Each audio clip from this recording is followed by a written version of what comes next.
Okay, and I am starting the recording, and God willing, the internet here holds out, and it'll all be good. But we've got some live, we've got some online, and it's all good. So our topic for this week and the next couple of weeks, God willing, is Avodas Karka. We spent Elul Zman talking about overview topics, Shemitah in our day, rabbinic or biblical, boundaries of Israel, overview of Shemitah, and that was all fun. But now we have to talk about, or not talk about, but learn Shemitah itself. Everything else has sort of been about Shemitah, but what is Shemitah? What are the laws of Shemitah? How is Shemitah observed? What am I allowed to do? What am I not allowed to do? And so forth. So we figured, Rav Sammy and I, when we broke down the topics, that starting out by talking about working the land made sense. So that's our initial move into Shemitah proper. I'm going to mute people by default. As always, please do interrupt with questions, comments, whatever. I hope again that everybody has a source sheet. If anybody doesn't have the source sheet, this is a good time to say so. Nope, we're good.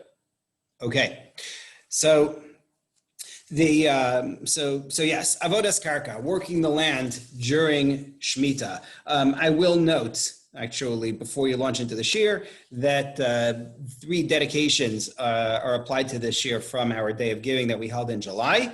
Yehuda Levi, Ilan and Dr. Gila Metz, and Roy Muster. Thank you very much for dedicating this shir. So here's where I want to go with this Avodas Karka, this topic of working the land during Shemitah.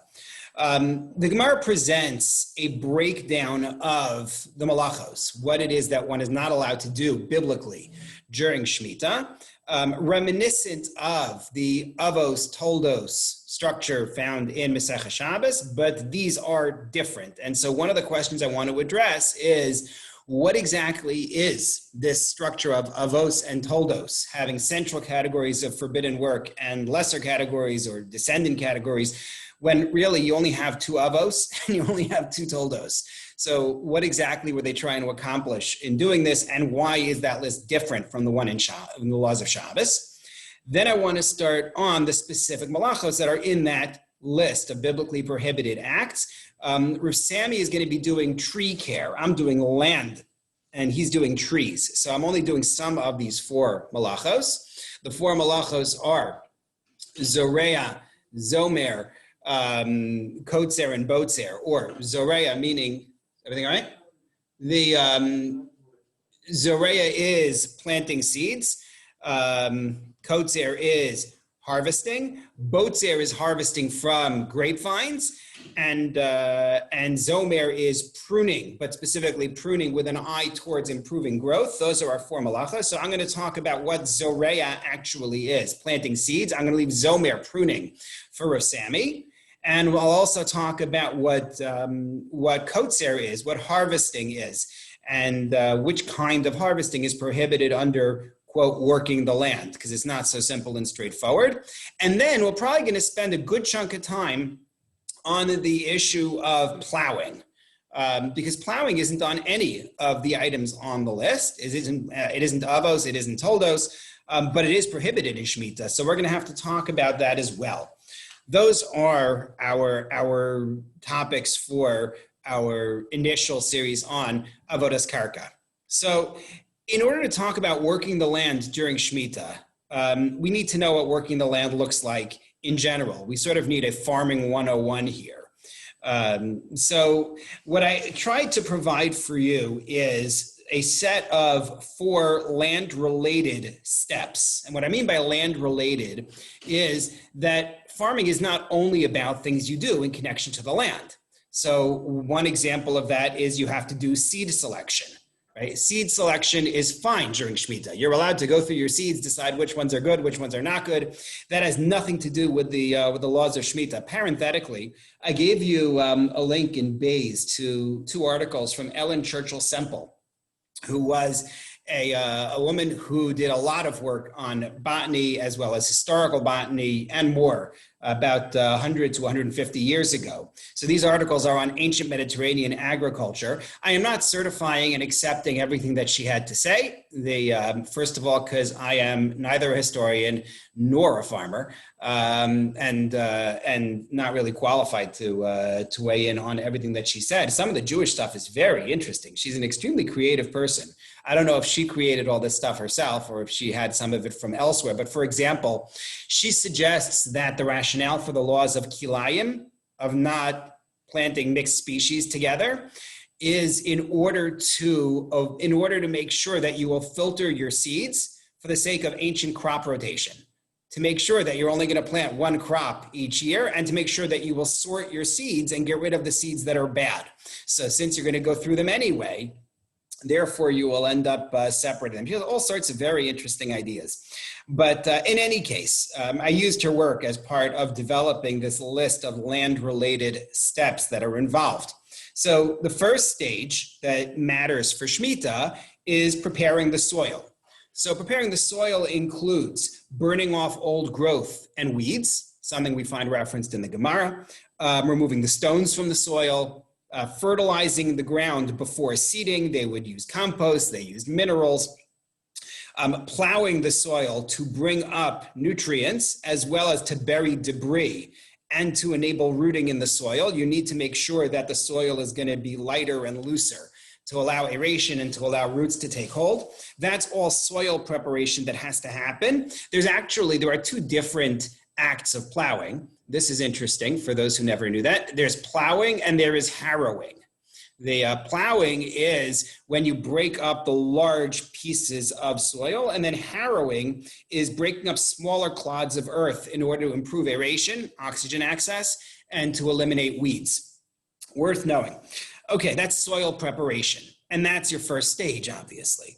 Then you have planting. So planting may involve sprouting the seeds in seed beds or in special pots before you actually plant the seeds in the ground where they're gonna remain. Then you have cultivation as the plants start to grow. So that includes irrigation, that includes hoeing to remove weeds. It may involve an additional application of fertilizer, that can come up as well. And then finally, God willing, you get to harvesting at the end, cutting the produce and all the activities that come afterwards. So that's your basic sort of chronological flow of the farming that you're going to do. There are many, many acts that we did not describe as part of this. I didn't discuss any of the tree issues. Trees have their own avoda that they need. But that's just some sense of the farmer's calendar, if you will, of activities, many of which are going to be directly relevant for our conversation. Are we clear so far? Okay, we're now all farmers. We need to go out and get overalls and so forth.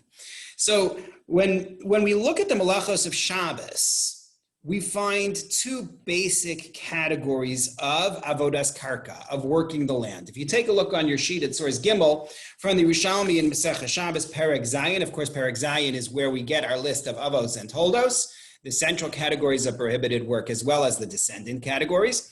So here we are told, Charisha Av. There is an Av Malacha on Shabbos called Choresh. Choresh meaning plowing, as we've discussed it. And Tani Rabbi taught Chafar Charatz Natz Todos LaHacharisha.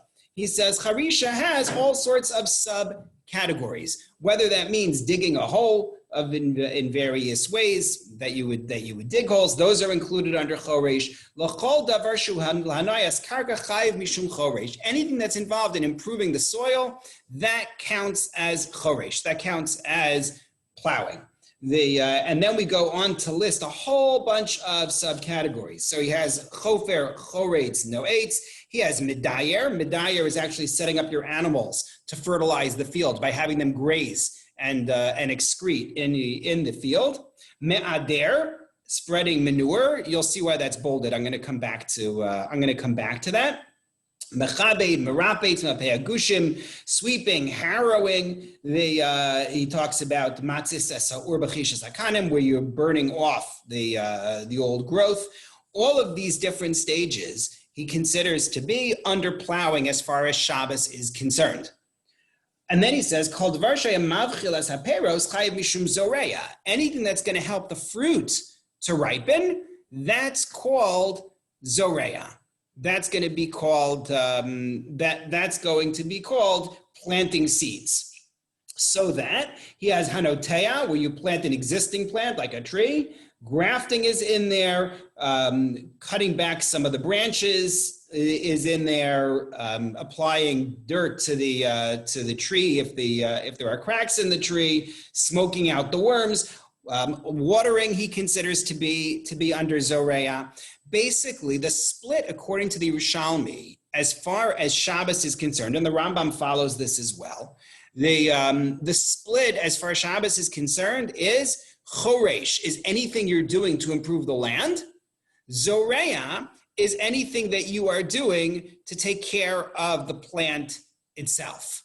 That's the idea. In other words, it's not about chronological stages of working the land, like this is earlier on and this is later on. It's about, am I taking care of the land? That's choresh. Am I taking care of the plant? That's zoreya. So I wanted to highlight just the issue of fertilizing, which is fascinating in the discussion. The Yerushalmi here puts fertilizing under choresh because you're improving the land. And that's where almost everybody puts it. The Tiferes Yisrael in his Kalkelas HaShabbos puts it under choresh. The Aruch HaShulchan, Rav Chaim Kanievsky, and the Derech Emunah, they all put it as choresh. Then you get this odd Nimuka Yosef in source Dalet, where I highlighted for you in bold, where he says V'hamezabel mitolda zoreya o choreshu. He says it's either zoreya or choresh. I don't know why he's confused. Everybody else said it was choresh, but I like that case specifically of choresh because it really highlights for you working the land as opposed to taking care of the plant. That distinction, saying that fertilizing, if you had asked me before I learned this, I would have said fertilizing is part of zoreya. You're helping the plant to grow, but it's not. It's adding nutrients to the soil. Therefore, it's about improving the soil. Therefore, it's about choresh, again, unless you're the Nimuka Yosef. So I thought that was interesting. Watering, on the other hand, seems to be categorized as zoreya. You're taking care of the plant itself.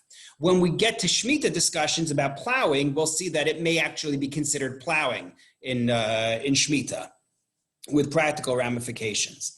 But that's the Yerushalmi. The Gemara Moed Katan Beis Amud Beis is a little bit less clear about this choresh zoreya split, where you have the machlokes of Rabbi and Rabbi Yosef about whether weeding and watering, are they choresh, are they both zoreya? That's something that we may come back to when we deal with choresh, when we deal more with plowing. But basically what you want to come out of from this from this initial stage is that when you're dealing with Shabbos, your split is you have an Av that is choresh, with all the subcategories, the toldos being those things that are involved in taking care of the land. And then you have an Av that is zoreya, and that's in terms of taking care of the plant. When you get to Shemitah, everything is suddenly different. We have, as I said before, 4 principal acts that are biblically prohibited and have malchos attached to them, and separately you have the issue of choresh. So this all starts with the psukim in Parshas Bahar, which I brought you in source Hey. Sheish shanim tizra sadecha, v'sheish shanim tizmor karmecha. 6 years you will plant seeds in your field. 6 years you will prune your grapevine. V'asavta es tivuasa, and you will harvest the grain. So you've got zoreya and you have zomer. Ubashana hashavi'i shabas shabason yala aretz shabas lashem. Sadcha lo sizra, v'chamacha lo sizmor. However, in Shemitah, no seeding, no pruning. I actually didn't bring the next pasuk, which is kind of odd. But the rest of it is, Esfiach ketzircha lo siktzor. Don't be kotzer. That's something that should really be here on the sheet. So that's where you get kotzer as a malacha. And ves inivei nizirecha lo sivtzor. Don't take the grapes off of your grapevine. And that's how you get your set of 4. You have zoreya, zomer, kotzer, botzer. Seeding, pruning, harvesting, and harvesting grapes. Okay, those are your main malachos. jumping to the Bavli, take a look at source Vav, and we get the idea that we get the application of this in specifically what Rava says in the Gemara in Moed Katan. Moed Katan has interest in this. Why? Why is Moed Katan the place where we're going to discuss working the land in Shemitah?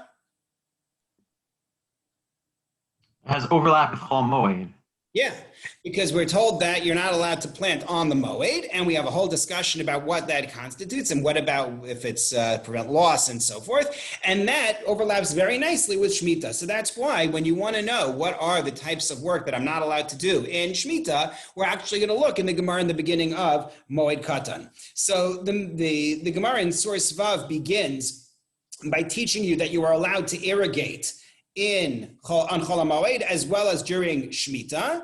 And the Gemara says, I don't understand why you should be allowed to irrigate during Shemitah. I understand Chol HaMoed because there's loss if you don't irrigate, and therefore we want you to be able to do it. That's all well and good. But why in the world should you be allowed to irrigate during Shemitah? Irrigation should be either Zoreya or Choresh. And again, that's a discussion that we're going to have to come back to. So Abaye's answer, which you already saw in Rav Sami Shir, is because Shemitah is only rabbinic nowadays. And therefore, since Shemitah is only rabbinic, you're allowed to be lenient for the sake of maintaining your field. However, Rava gives me a different answer. Rava Omar, it's the second bullet point in source Vav. Rava Amar Afilu Tema Rabbanan. He says no. Even according to the Rabbanan, not Rabbi. Rabbi is the one who says Shemitah is the Rabbanan. But even according to the Rabbanan and not Rabbi, Avos Asa Rachmana, Toldos Lo Asa Rachmana. The Torah only prohibited Avos and not Toldos. Dichsiv, as the pasuk says, Ubashana Hashvi'is Shabbos Shabbosoni El Aretz Tzadchalos Zizra. It listed for me not to do Ziriah, and he says. And it says don't do zemira, right? What we just read. Don't plant seeds and don't prune. So michdi zemira bichlal zriya, ubetzira bichlal kitzira. So Rava asks, he says, your four items are zoreya, zomer, kotzer, botzer, right? The same list we keep saying. I should have put it separately on the sheet. I should have. I didn't. Sorry. But he says, I don't understand why you needed to list Zomer. Zomer, pruning to improve growth, is a way that you handle the plant in order to make it grow better. Isn't that the same thing as Zoreya? Why did you need to list Zomer specifically? You have all sorts of different ways in which you can improve the plant. Why did you mention Zomer specifically? And he says, Botzer, harvesting grapes, is a subcategory of harvesting in general. Why did you need to mention that specifically? Why did the Torah record this?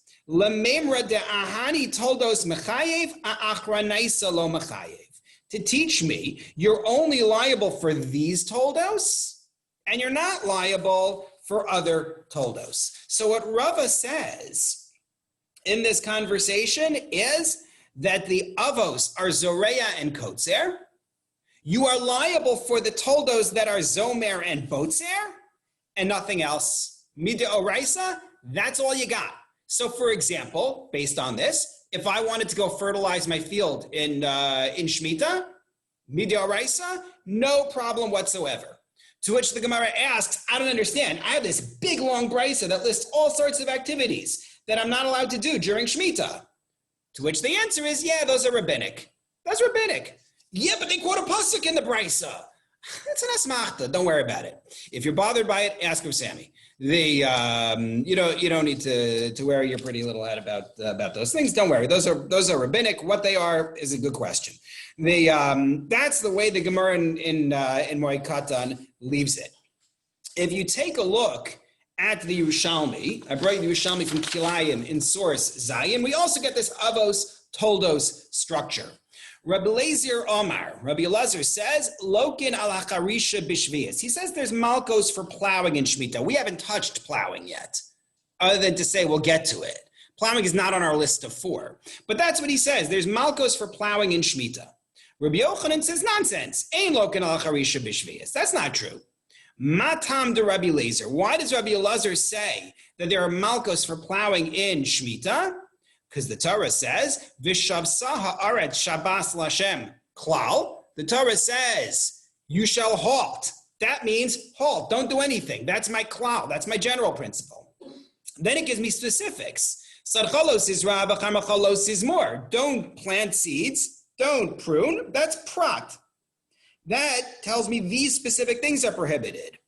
So, hazera v'hazemer b'chlal hayu. Those were already part of the klal of v'shavsa, v'lama yatsu. Why did the Torah say specifically don't do these things? They were already included in the klal. La'kish alein v'lomar lach. To link to them and say, mazera v'zemer miyuchat shen avoda ba'aretz u'be'ilan, af kol davar shu avoda ba'aretz u'be'ilan. He says, the idea, according to Rabbi Elazar, is that these represent categories. Zuriya, planting, is working with the plant. Zemira, Zuriya actually, no, he's going to say these are working with Zuriya is going to say working with the land. That's the only way you can understand this, because Zomer is clearly working with the plant. But he says, I'm going to extrapolate from here to say that anything that is like them is prohibited, and therefore I'm going to include plowing. I'm going to come back to that Yerushalmi, not today, but eventually, because there's a lot I don't understand going on there, including why Rabbi Elazar is the one saying Malkos for plowing, when in the Bavli, Rabbi Elazar is the one saying no Malkos for plowing. I'd like to understand that sometime in the next few weeks. But leaving that, as an aside, leaving Rabbi Elazar and Rabbi Yochanan, as an aside in that Yerushalmi, fundamentally, the way we paskin, and the Rambam brings it in Hilchos Shemitah v'Yovel, Perek Aleph, Halachos, Beis through Daled, we have this Avos, Toldos setup, in which it's Zoreya and Kotzer are the Avos, and Zomer and Botzer are the Toldos. So now I want to come back to that question that I asked 20 minutes ago, which is, why do I need an Av and Tolda structure? What exactly is the lesson of an Av and Tolda structure? It's not Hilchos Shabbos.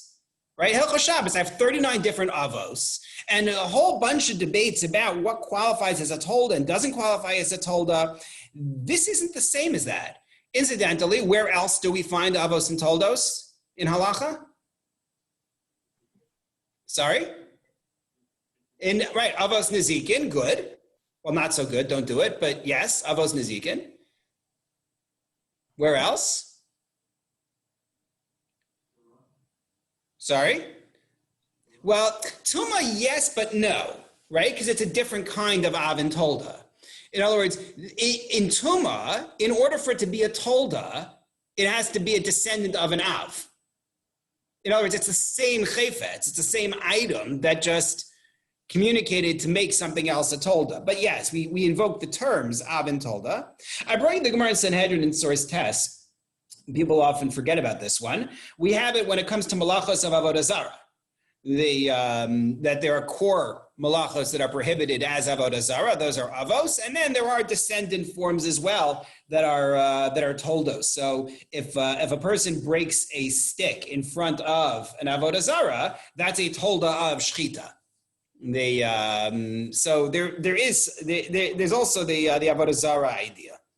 But the implementation, and this takes me back to my point about Shabbos, is very different in our discussion.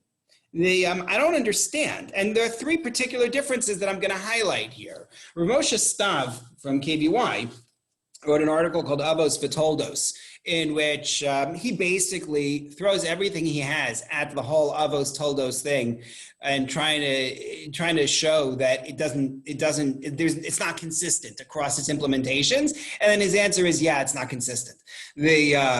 So I'm going to show you three inconsistencies, two of which come from him.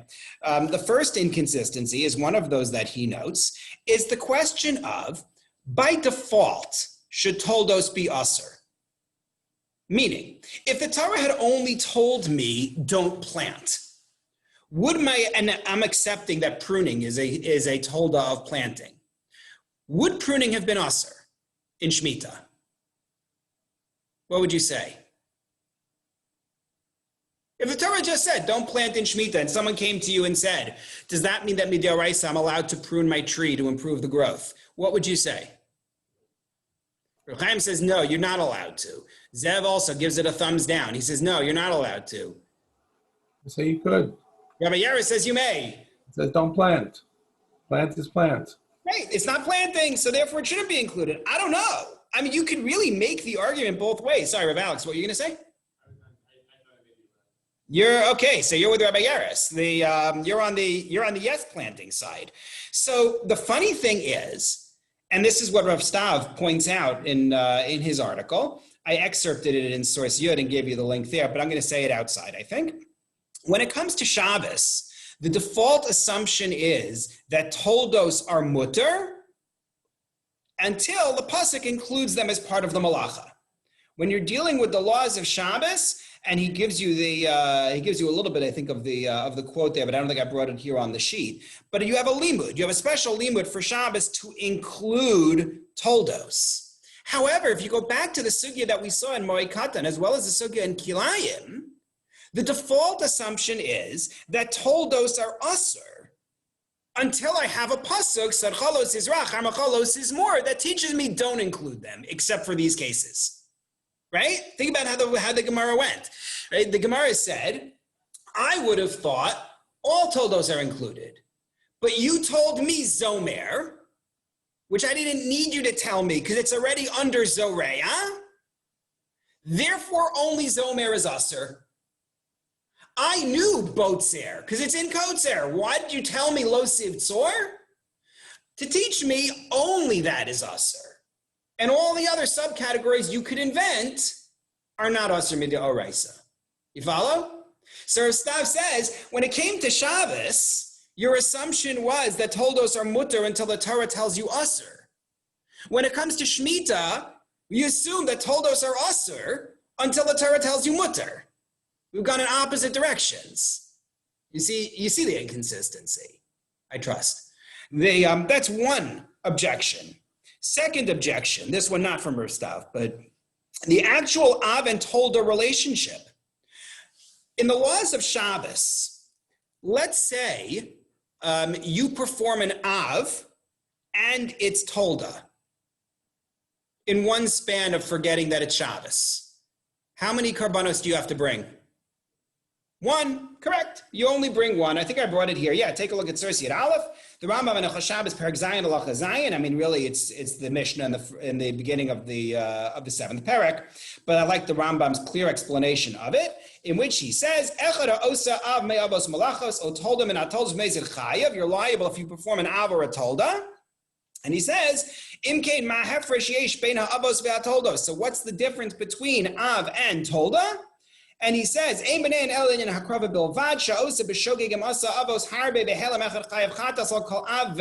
here's the key line.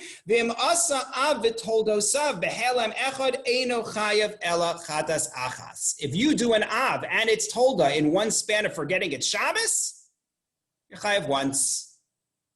Av and tolda, one liability. Now let's go back to Shemitah. What if I do zoreya and I do zomer? How many times am I chayav? I'll give you the answer. Twice. Rav Sammy put up two fingers. Okay. The answer is twice. Separate liability. When it comes to Shabbos, the Av and the Tolda are a unit. When it comes to Shemitah, they're separate. It's almost like, why did you bother calling them Toldos? So that's a second problem. And then a third problem.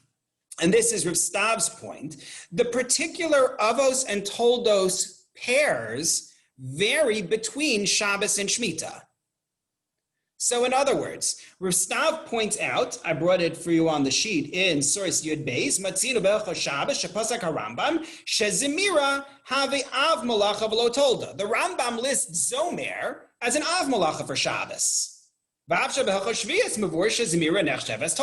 it's very clear that Zomer is a tolda of Zoreya when it comes to Shemitah. Another example from Reb Chaim Kanievsky in the Derech Emunah in Source Yud Gimel, he tells us that that kotzer, harvesting to improve the ground, and botzer to improve the ground, is an Av Tolda pair.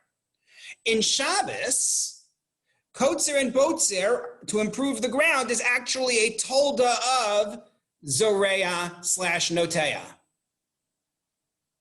You follow? Harvesting that's done to improve the ground is simply a tolda, whether you're talking about kotzer or botzer. says Rav Kanievsky. So what do I do with these differences between Shabbos and Shemitah? So as I said, Rastav's conclusion is, yes, for Sammy. You suggest, I think the Ritva says this, that really when the Gemara uses the term Toldos in regard to Shvius, it's not really Toldos, and that they're all in the Pasuk. And what the Gemara is really saying is that only the only Toldos in Shabbos that are Aser are actually Avos and Shvius, and therefore, they're Aser. But anything that's actually not included in those Avos are simply not Aser. Is that Ritva Moed Katan? Normal sense of the word. I guess that's what I'm suggesting. No, is that Ritva Moed Katan? Yeah. Okay, I had not seen it, but that's what the Rikurkos suggests. Rav doesn't mention this. Rav just says each implementation of Avos and Toldos is different. You can't learn one from the other, so stop giving me a headache. That's basically his approach. There's a similar framing, but more dramatic in the Rikurkos, and it sounds like what you're saying from the Ritva. If you take a look at the Rikurkos, which I brought you here in Yud Daled, he starts out as commenting on he's bothered by the language. I didn't ding you on the language when we read the Gemara Moed Katan, but maybe I should have pointed it out. If you go back for a second to source Vav and to what Rava said. Rava said, Avos asa rachmana, toldos lo asa rachmana. Rava said, the Torah prohibits avos, it doesn't prohibit toldos. Right? That was Rava's statement. But then he goes on to tell you, the only toldos that you're chayav for are these. You just told me toldos lo asa rachmana. You told me the Torah doesn't prohibit toldos. Not any toldos. But now you're telling me it does. And you're telling me the Torah prohibits avos. Well, there are a lot of avos, but it's not. It's only these. So that's what the Rikurkos points out in source Yud Daled. He points out that this apparent contradiction, and he goes on to say, basically, don't use these terms avos and toldos literally. And that's why I say it sounds close to what you're saying from the Ritva. Don't get hung up on avos and toldos. It's sort of what you could call a shem mushal. It's a borrowed term. These aren't really avos and toldos. These are just for avos, and we're describing the relationship between them insofar as they work for the klal and prat discussion. That really seems to be the way that it works here. However, Rav Moshe Tarragon said something interesting that he said was based on ideas from Rav Aaron Lichtenstein, although was not reviewed by Rav Aaron in the time-honored Gush tradition of quoting him without quoting him. I gave you a reference to the article here in source Tezvav, Avos Michlal De'ika Toldos. He asks why it is that we import the idea of Avos and Toldos here when we're not using it the way it's used in Shabbos. And he suggests the following idea, and I gave you the key excerpt here in Tezvav, but I'm going to say it outside because it's a long quote.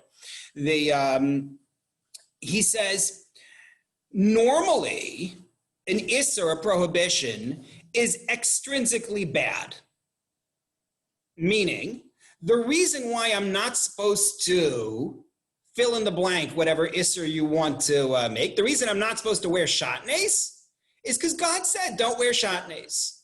And therefore, for me to wear shatnez is going against what Hashem said. All the Tamei HaMitzvos are all very pretty. All the explanations and reasons and lessons and benefits of mitzvos are all very nice. But fundamentally, the reason why you don't do it is because God said don't do it, right? If you take a look at the beginning of the excerpt in Tezvav, Ba'ofen klali asiyas isur asura rak mibnei she'Hashem kava b'Torah shema'aseh ze asur u'mela asiyaso hi hafaras ritzon Hashem. Hashem said don't do it, therefore don't do it, therefore doing it is a violation of what Hashem said. However, he says that's not true for certain malachos or certain isurim. When you're dealing with certain prohibitions, there is an intrinsic harm because the transgression carries a greater message. And when that's true, not only is the prohibition itself, the main act, prohibited, but acts that resemble it, toldos, are also prohibited. So if you jump back into the source, he says, if you're looking at the fourth line in source Tezvav, the beginning of the second paragraph, Leumad Zot, in contrast, Chilul Shabbos eino rak od avera mini rabot. He says, violating Shabbos isn't just another avera. Chilul Shabbat tuman bechubo yitzia kenege kedushas haShabbos v'am Yisrael. And yes, I'm going back and forth between Sfarad and Ashkenaz. Why not? He says, violating Shabbos includes within it a demonstration against the sanctity of Shabbos and of Am Yisrael. It's a much greater point. It has special significance, as he goes on to say, and therefore, he says, it's not just about the malacha, it's about the toldos that are like it. Flip the page to the third paragraph. Nimtzaim kain. If so, we find shechilul Shabbos eino asur rak mipnei hayosu mugdar kamasei isur b'Torah. It's not just don't violate Shabbos because God said don't violate Shabbos. He says you are acting against fundamentals of Judaism. It's this week's parsha. Hashem created the world. That's what you're commemorating. Hashem took us out of Mitzrayim and gave us the instruction for Shabbos. It's key to our identity. And therefore, he says in the part I bolded, Mishum kach, toldos hashonos ma'at me ha'avos ba'ofen asiyasam, ach shavos b'totza'o sehen, if you have an act that is different in terms of the way it is carried out from the Av, but the result is the same, that's also going to be Asur. Just Rav Sammy, hang in there. I'm just going to give the Shemitah application, and then I'll take the question. He says the same thing is true for Avodah Zarah. Avodah Zarah is foundational, right, in terms of Judaism. Don't worship idols, right? Have no other gods before me. I am one, and so forth. So there's the Av, and then there's the Tolda that's going to be prohibited. And he says the same thing is true for Shemitah. The same thing, the last part that I brought here in source Tezvav. Tana zu yechola lahayamer gam b'nosei hashmita asher mitu'eres b'Torah keshabas l'Hashem. He says the same thing could be said regarding Shemitah, which is described as Shabbat for God. Uba'alat dimyon rav l'Shabbos mibchinas hayosam mitzvah hanogas kedushas hazman. He says, like Shabbos, it also has to do with the sanctity of time. And therefore, he says, Kol ma'aseh asher totza'aso doma b'tzura mashma'utit l'totza'os ha'avos ha'asurim b'shmita asur gam hi b'shana zu b'tor tolda. He says, therefore, if you have an act that even resembles the Av that's prohibited, in terms of its result, that's also going to be prohibited. Now, his main focus in the article is actually not this. It's Bava Kama. His main focus is Nizke Mamon and trying to apply this to tort law, which is fascinating and a much longer discussion. I have to be honest and tell you that this looks much more like I saw a set of things and found an idea that might work to sort of fit them than something you would come up with initially. I feel like if that's really true, there are probably other mitzvos in the Torah which should have avos and toldos. Nonetheless, this is what he said. I would also argue that if this is true, let's go back to one of the distinctions between the Shabbos and Shemitah system. This is what you're going to ask Sammy. Why is it that the default for Shabbos is that it's mutter until the Torah says you're not allowed, and for Shemitah it's asur until the Torah says it is allowed? They were the same system, according to him. Rav Sammy, that was your point? Yes, and I don't understand what he says at the end. It's not true. We just said that toldos are not asur on Shvius Midoraisa. Yeah, that's the other thing. Your toldos are really just these two things. Yeah, like it's not true at all. Like all the other toldos. All the toldos of Shabbos should be asur and Shvius, and they're not. So it actually is a question on him rather than an answer. I don't know. Yeah. Now I liked it because it's pretty, but I think that on a substantive level, I think it's difficult. Okay. The other questions and comments on the Avot and Toladot discussion before I move into Zoreah. Okay, Zoreah it is then. What exactly is Zoreah?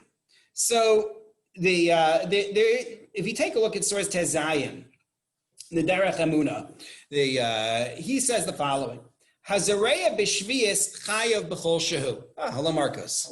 Good. I'm in the middle of teaching a class, though. Okay, you wanted to say to me something? Oh no, I just wanted to say hello. Oh, okay. How's everything? Okay. Thank God, yes. Thank you. Bye. All right. Okay, so the Derech Emunah, Chaim Kanievsky says, when you're dealing with Zoreya, you're chayav. Take a look at source Tezayin. Hazareya b'shvius chayav b'kol shehu. Any minimal amount is already Zoreya. That's not news. That's true for Shabbos also. V'gam chayav afilu lo hishrish adayin b'karka. And even if the seeds have not yet taken root. V'machabes hazroim b'chlal Zoreya v'lo. Case is covering the seeds with dirt. There are seeds on the ground, and you put dirt on them. That's also Zoreya and gets malkos. But even if you don't put dirt on it, you just drop seeds on the ground, you're already chayav. Now, I want to come back to the issue of covering them with dirt when we talk about choresh, because that's going to be part of our discussion. Then, mechape, choresh, the difference, parameters, that's all going to come back to haunt us.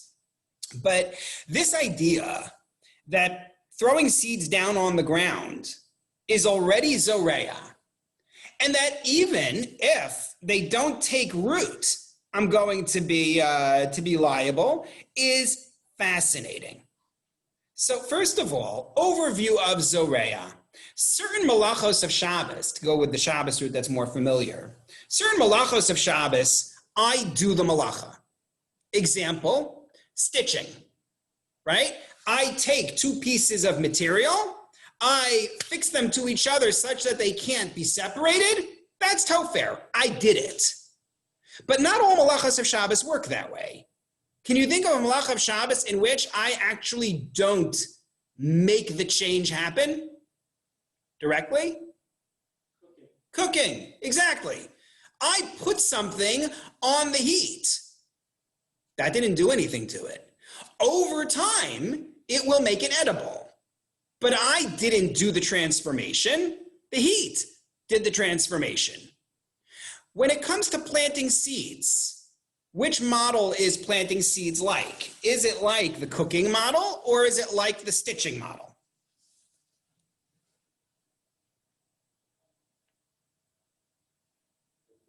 Sorry?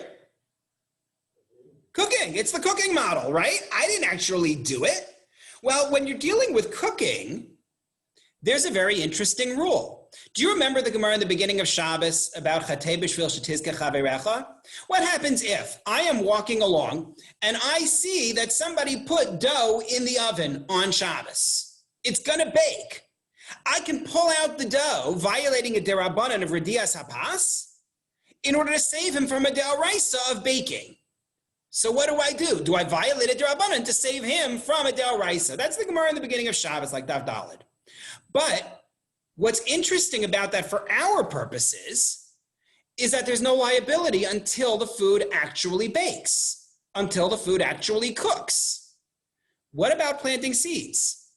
If I put seeds on the ground in Shemitah and they never take root because somebody lifts them and takes them away, did I violate Shemitah? Well, that's not just a Shemitah question. That's a Shabbos question too. What if you throw seeds on the ground? You're eating watermelon and you spit pits down onto the ground. Are you liable if those pits never take root? So the Minchas Chinuch has a classic discussion of this point, which I brought you in source Yud Zayin. He has a problem with the idea that it has to actually take root in order for you to be liable. Tell me something. The case I gave you, the guy who put the food in the oven. He put the food in the oven at noon on the day of Shabbos, okay? It cooks at 2 p.m., it becomes edible, or at 1:40, or whatever it is. That's when it becomes edible. Shabbos isn't over for a few hours. So logically, he's liable. What if he puts the food in the oven at 6 o'clock and Shabbos is over at 6:15? Food's not cooked until 7 o'clock. Chayev or Potter? Potter. He's exempt from liability. It didn't cook on Shabbos. It cooked after Shabbos. Don't do this, right? Please don't try this at home. but you didn't violate the d'oraisa of cooking, baking, whatever it is that you're doing. So the Minchas Chinuch says, that's really interesting. If I put food in the oven on Shabbos and it cooks after Shabbos, I did not violate a d'oraisa. So tell me something. How are you ever going to be in violation of a d'oraisa for planting seeds on Shabbos? I mean, I don't care what kind of rapid growth thing you're doing. You're not putting it in the dirt on Shabbos and having it grow roots. That's not happening. And that's his problem. If you take a look at Source Yud Zayin, he says, "V'hinei zoreya b'Shabbos v'yom tov havi av malacha." Planting seeds on Shabbos and Yom Tov, that's an av. Muvur b'psachim gabi kilei kerem, he says, "D'zarua meikara enu neser ala b'hashrasha." V'anu d'nikla ba'aretz, he says, in kilei kerem we say that planting seeds is only carries liability when they take root. And there's a whole discussion there about how long it takes for it to take root. But that's the fundamental point. He says, Im Cain, actually, sorry, I jumped within him. I'm still in the first paragraph, the third line after the ellipsis. Im Cain efshar lomer degam b'Shabbos v'Yom Tov eino over al hazriya rakim nishush b'karka. Just like for kilei kerem, you're only liable when it takes root. So too, you can make the argument for Shabbos and Yom Tov. You're only liable once it takes root. V'eino chayav al hasiya rakim nishrush achar kach. And you're only liable for having planted in the event that it actually does take root afterwards. But then in the second paragraph, he says, ach ze eino. He says that can't be. Dim nomar di'ikar hazriya hainu b'hashrasha. If you're going to tell me planting seeds only carries liability when it takes root, im kein im zar b'Shabbos v'nishrash achar kach b'chol lo yiyeh chayav k'mo ofa le'el. So if you plant on Shabbos and it takes root afterwards, you're not liable, just like with baking and cooking. So then he says, I don't understand. Why did you bother listing zoreya in the Mishnah? It's never going to happen. Why is that on the list of the Avos Malacha, right? It's the Ben Sorer Umora of Avos Malacha, right? It's just Drosh Rekabel Sachar. It's never going to happen. So he says that can't be. And he tells you, if you jump down to the third paragraph, Al Kerchach Sarech Lomar, he says you're going to have to say the Yesh Chiluk, that there is a difference between the cooking baking model and the planting model. When you're dealing with cooking and baking, the completion of the cooking, the completion of the baking, that's the act.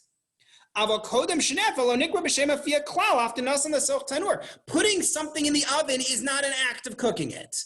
Making it edible is an act of cooking it. Avo, Lashon Zriya, the part I bolded. Lashon Zriya, the statement of calling something planting.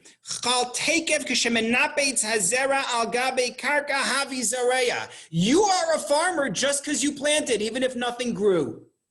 That makes me feel good. It doesn't matter what grows. It can all come up weeds. I'm a farmer. That's what he says. He says that's called zoreya. Even though we say in the Kilayim discussion that seeds that don't actually take root are like they're sitting in a pot, that makes sense for Kilei Kerem, where the Torah doesn't actually use the term Zariya. That's its own discussion. But he says it's not true here.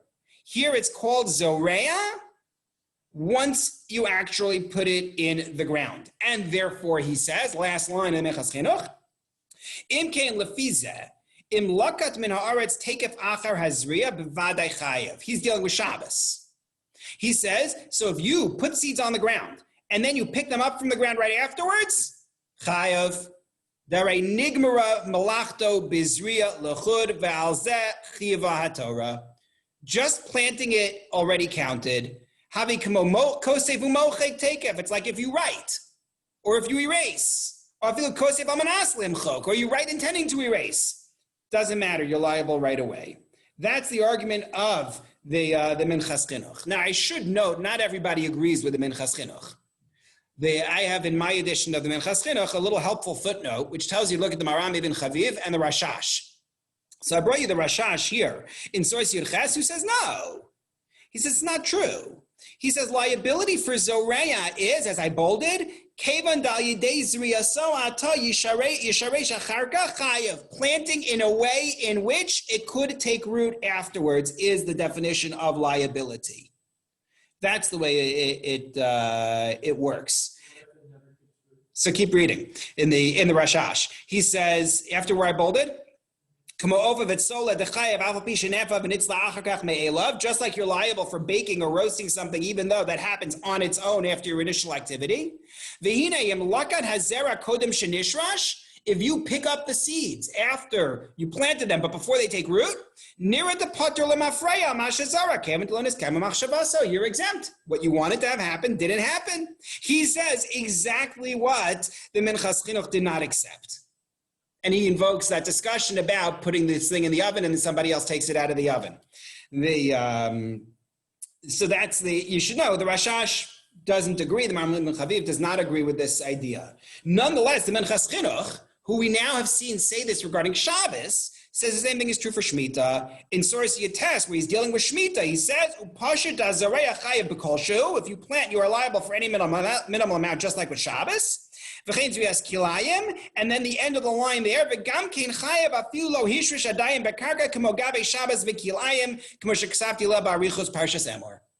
he says, the same rule that we applied for Shemitah, for Shabbos, is going to apply to Shemitah. You are chayav when it lands on the ground. And the Derech Emunah says the Chazon Ish was makbid for this. If you take a look at source Chaf, V'amu b'shem Maran Zal shechashash lizrok b'shvias gar'inei peri l'makom sheyachol lehishtaresh ba'adama v'litzmalach. They said the Chazon Ish was careful that he did not throw seeds of fruit on the ground in a place where it could take root in Shemitah. I don't really envision the Chazon Ish throwing seeds on the ground in general. Nonetheless, he was makbid not to do it in Shemitah. However, I did have to note one piece that gives me hesitation here, which is he references for you the halacha and the Shulchan Aruch regarding Shabbos. Let's take a look at that halacha in Surah Chaf Aleph. He says you should be careful not to put seeds in a place where the ground, where it's going to rain, because they could sprout on Shabbos. He says because they're going to grow. So it sounds like it's only a concern if they actually sprout. And if you take a look at Source Chav Beis, look at the Mishnah Brura. They're going to sprout because of the moisture, just like grain does when you put it in water and it softens up the grain. And or maybe because it'll happen over a long period of time. It sounds like there is some kind of link to putting it in a hospitable environment. I don't know, maybe I'm wrong in reading that, but it just seems like an odd source for him to have brought in this conversation. But what we've now established in terms of Zoreah is that you have this view of the Minchas Chinuch, that it's just when it lands on the ground. Now you are already chayav, no matter what happens with it afterwards, with a minority view of the Rashash going back to the Maram Ibn Chaviv. Well, what about if you put the seeds in a hostile medium where they can't grow? Why would you do that? If you're testing seeds to see if they can take root. So what's the halacha then? So that's Yerushalmi in Perek Daled in Shvius. I cheated and brought you the Rambam's formulation instead in Source Chav Gimel. I should have brought you the actual Yerushalmi. Oh well. But take a look in Source Chav Gimel.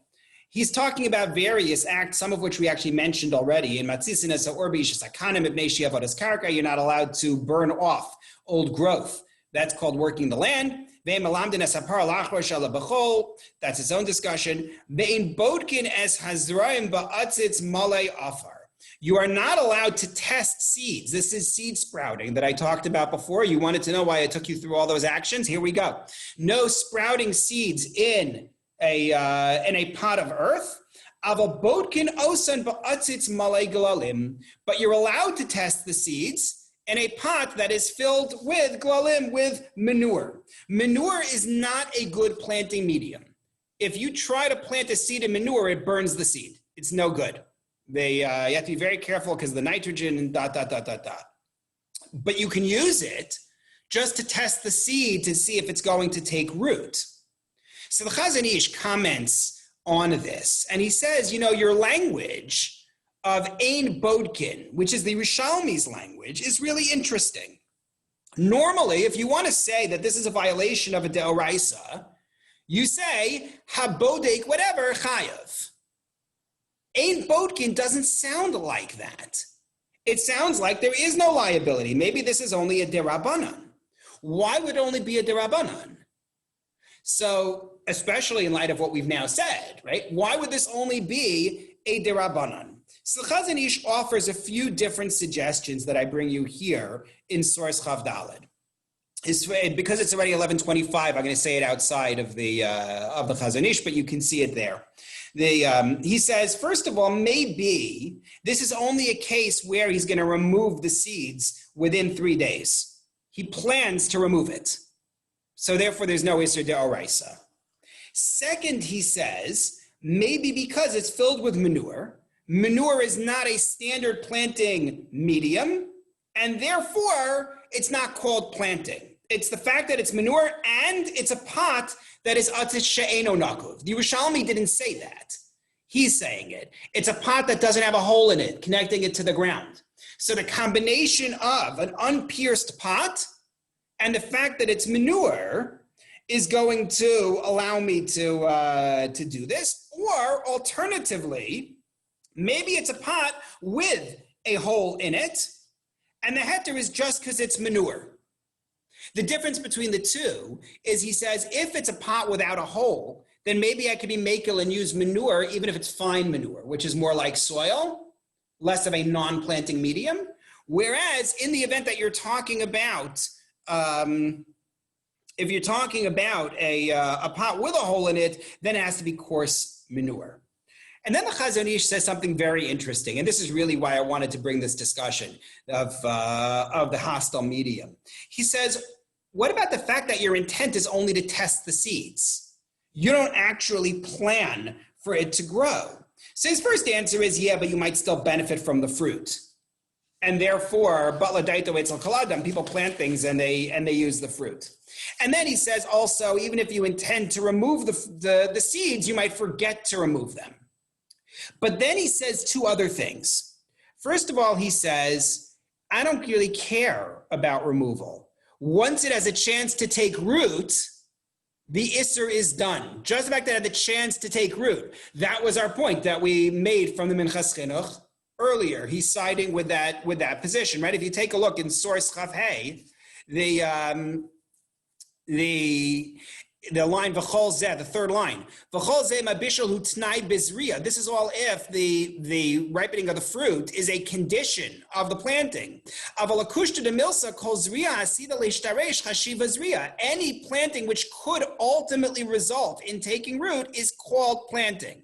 V'isser kvar nigmar, and it's already done, even if it never actually develops roots. So that's the Minchas Chinuch idea that the Chazon Ish is channeling here.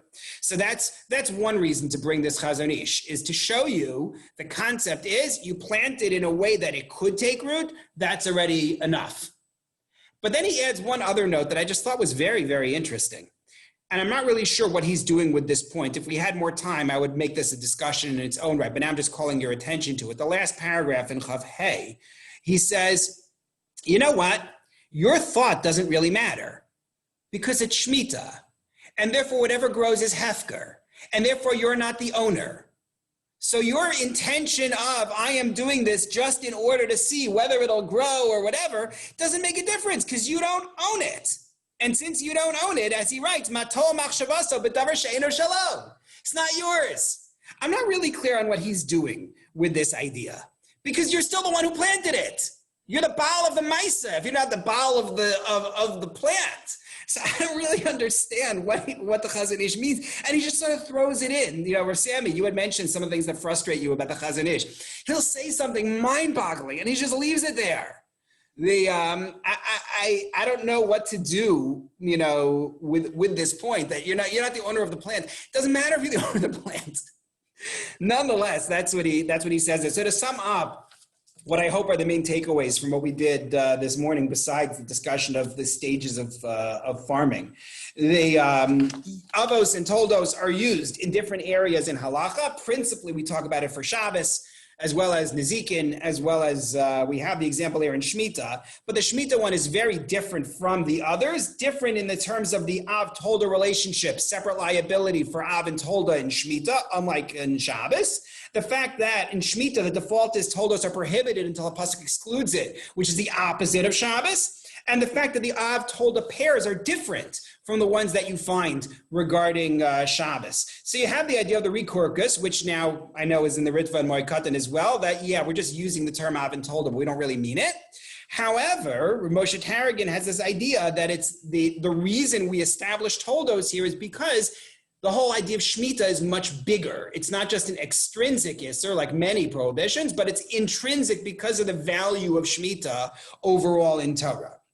And then we asked, what is the Zoreya Malacha? So we said that, according to the Menchas Chinuch, the seeds do not need to germinate and take root. They at most need to be in a position where they could, and that's good enough. They're not like baking. They're not like cooking. And then we said, but the Rashash, Maram ibn Chaviv disagree.